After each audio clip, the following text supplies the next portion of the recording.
The mother left her newborn shortly after birth. What happened, on the other hand, stunned everyone in the room.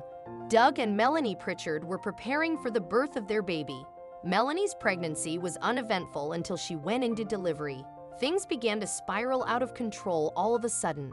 We will find out their entire story together, so make sure your browser's notification bell is turned on.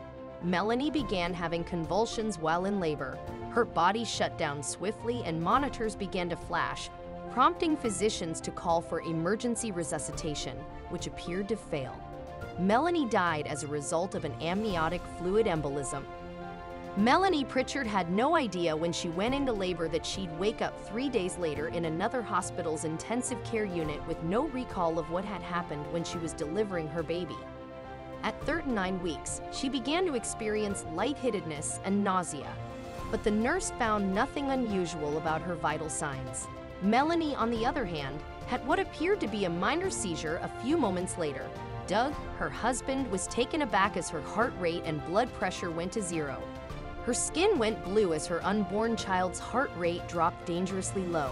Doctors rushed her to the operation room while her husband prayed, feeling completely helpless. They have come to tell him that her wife died and that they'd done all possible to help her. However, the only news they offered was that their kid had been born successfully through C-section. When Doug went to see his daughter, not knowing whether or not his wife was still alive, he decided to call her Gabriella, the god's heroine. The staff were finally able to detect a weak heartbeat after an hour of trying to revive Melanie, who had been without a pulse for 10 minutes.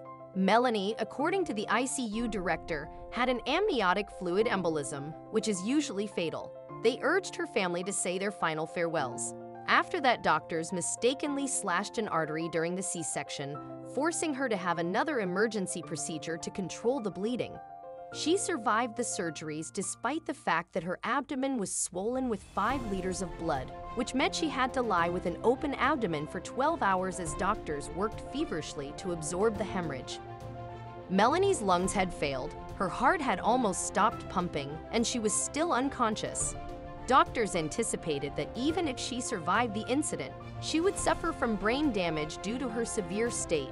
She was taken to a hospital an hour away that had an ECMO machine that could work on her lungs and heart.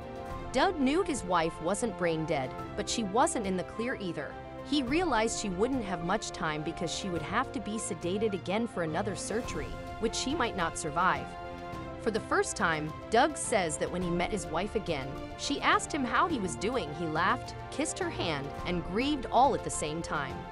However, her first reaction reflected the gravity of the event she had just been through. Melanie adds that she does not recall anything that happened in the hospital.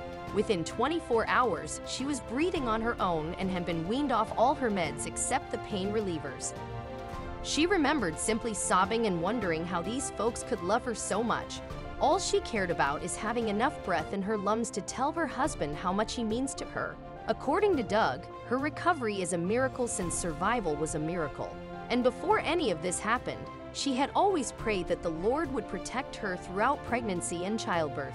Melanie is grateful to be alive today, and to the physicians and nurses that fought to rescue her and Gabriella. Melanie says she has a renewed sense of strength now that Gabriella is 4 and she has had time to reflect on her experience, and she uses it as a reminder to treasure every minute since she came back to life. Melanie is now a motivational speaker, told us that you spend your entire life erecting barriers to the feelings you don't want to feel. In difficult times, we will sense the presence of a powerful force driving us. Some call it God, while others call it something else. She honestly believes in a single God. Miracles are nothing more than fully natural occurrences that cannot be explained by current scientific knowledge. This signifies that God has limitless power.